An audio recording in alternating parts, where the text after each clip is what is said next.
वास्तुशास्त्र एक ऐसा प्राचीन भारतीय विज्ञान है जो घर और वातावरण के निर्माण में ऊर्जा, संतुलन और समृद्धि को ध्यान में रखता है।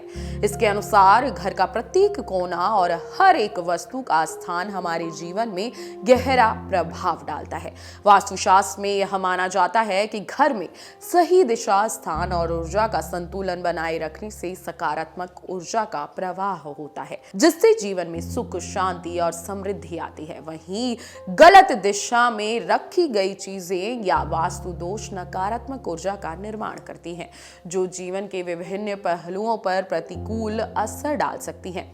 विशेष रूप से शादी जैसी मांगलिक कार्यों में वास्तु दोष बाधाएं उत्पन्न कर सकते हैं, जैसे किसी महत्वपूर्ण वस्तु का गलत स्थान या घर का असंतुलन वातावरण।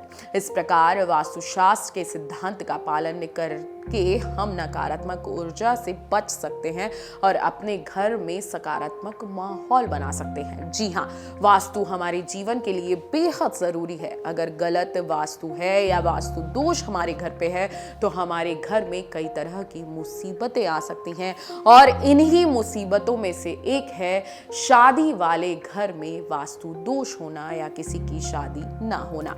आपको बता दें कि शादी वाले घर में वास्तु दोष का असर बहुत गहरा हो सकता है और कुछ खास चीजें घर में नकारात्मक ऊर्जा ला सकती हैं, जो मांगलिक कार्यों में रुकावट पैदा करती हैं। चलिए जानते हैं ऐसी कौन सी चीजें हैं जो शादी वाले घर में नकारात्मक ऊर्जा का कारण बन सकती हैं। बदरंग और टूटी हुई चीजें। जी हाँ, घर में बेकार या टूटी हुई चीजों का होना वास्तु दोष का कारण बनता है। यह न केवल नकारात्मक ऊर्जा को आकर्षित करता है, बल्कि शादी जैसे मांगलिक कार्यों में विघ्न डाल सकता है। इसलिए घर में टूटी हुई चीजों को तुरंत ठीक कर लेना चाहिए। घर का मुख्य द्वार बंद होना। वास्तुशास्त्र के अनुसार घर का मुख्य द्वार हमेशा खुले और साफ होने चाहिए।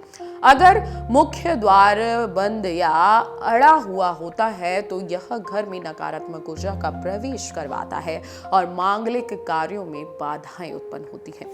आलसी या अस्त व्यस्त वातावरण। जी हाँ, जब घर में अस्त व्यस्त वातावरण होता है, जैसे सामान बिखरा हुआ होना, जो यह भी नकारात्मक चीजों को संकेत देता है।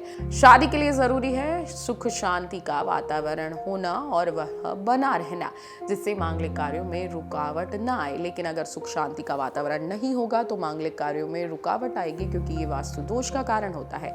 पानी का ठहराव। जी हाँ, ये बहुत बड़ा कारण है वास्तु दोष का।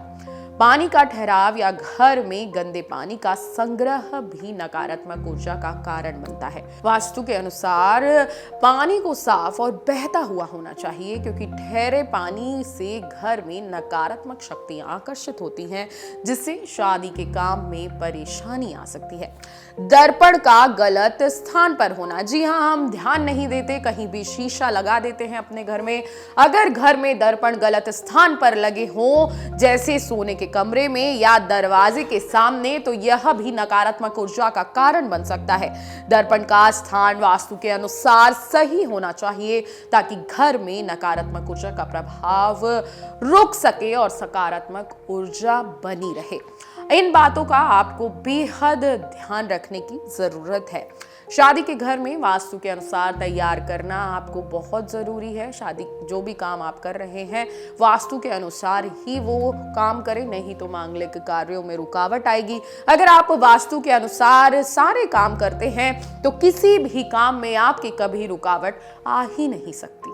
अगर आपको हमारा ये वीडियो पसंद आया हो तो हमारे चैनल जीवांजलि को सब्सक्राइब करें